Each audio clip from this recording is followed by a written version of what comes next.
Swelling rhinoplasty surgery के बाद definitely ये एक कॉमन प्रॉब्लम है जो काफ़ी पेशेंट्स में होता है।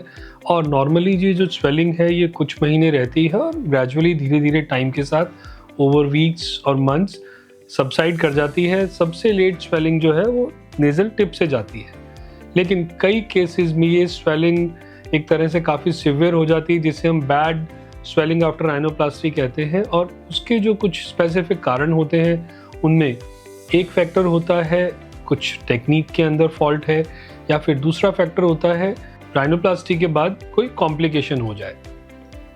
नॉर्मली जब हम देखते हैं रूटीन कोर्स में, रूटीन फॉलोअप में, और एक तरह से जब पेशेंट बिल्कुल नॉर्मल चल रहा होता है राइनोप्लास्टी की सर्जरी के बाद, तो डेफिनेटली स्वेलिंग रहती है, लेकिन वो बहुत ज़्यादा नहीं होती है और gradually every day, every week, every month वो इम्प्रूव करती जाती है और यूजुअली 3 to 6 मंथ्स में वो रिजॉल्व कर जाती है। हाँ, कई बार वो 1 साल तक भी ले सकती है, लेकिन वो ज़्यादा नोटिसेबल नहीं होती है।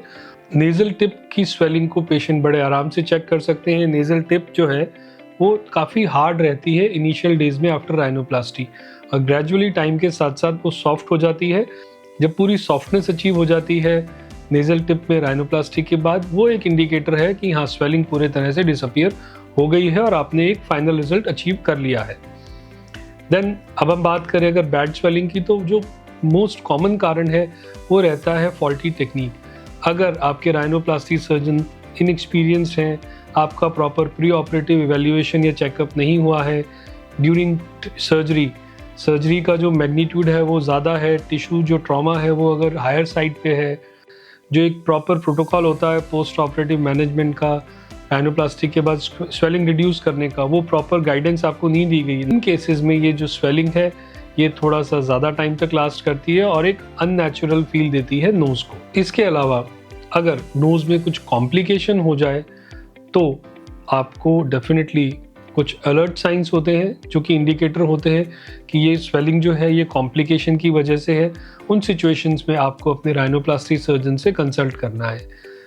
क्या वो अलर्ट्स हैं, क्या वो रेड फ्लैग्स हैं जो इंडिकेट करते हैं कि हाँ, ये स्वेलिंग कॉम्प्लिकेशन की वजह से है? वो है राइनोप्लास्टी के बाद एकदम से सडनली और एक्सेसिव स्वेलिंग आ जाना नोज़ पे। उसके अलावा कोई भी साइंस अगर आपको मिलते हैं इन्फेक्शन के नोज़ में, जैसे कि पस डिस्चार्ज या फाउल स्मेल या फिर फीवर, देन अगर आपको डिफ़िकल्टी हो रही है राइनोप्लास्टी के बाद ब्रीदिंग में, वो इंटरनल स्वेलिंग की वजह से हो सकती है। वो भी एक इंडिकेटर है कि आपको इमीडिएटली अपने राइनोप्लास्टी सर्जन से कंसल्ट करना चाहिए, क्योंकि यूजुअली अगर राइनोप्लास्टी में ब्रीदिंग डिफ़िकल्टी होती है वो बहुत ही जल्दी सेटल हो जाती है और ज़्यादा टाइम तक लास्ट नहीं करती है। फिर अगर हम कंपेयर करें कि कैसे मैनेज करना होता है एक्सेसिव स्वेलिंग को या नॉर्मल स्वेलिंग को, तो कुछ मैन्यूअर्स होते हैं, कुछ चीज़ें होती हैं जो हम पेशेंट्स को एडवाइस करते हैं। अगर वो कॉम्प्लिकेशन की वजह से है, इन्फेक्शन की वजह से है, तो एंटीबायोटिक का कोर्स होता है प्रॉपर, देन प्रॉपर गाइडेंस दी जाती है कि कैसे उस चीज़ को कंट्रोल किया जाए सो दैट स्वेलिंग जो है वो जल्दी रिड्यूस हो और फाइनल रिजल्ट आए। उसके लिए एडवाइस किया जाता है पेशेंट्स को कि वो थोड़ा सा हेड एंड एलिवेटेड रखें, थोड़ा सा जब सोएं तब हेड एंड को 20-30 डिग्री एलिवेटेड रखें। कोल्ड कंप्रेसेस नोज़ पे कोल्ड फॉर्मेंटेशन करें जिससे कि स्वेलिंग जल्दी से जल्दी रिड्यूस हो। दैन डाइट में सोडियम कंटेंट कम रखें जिससे फ्लूइड रिटेंशन कम हो।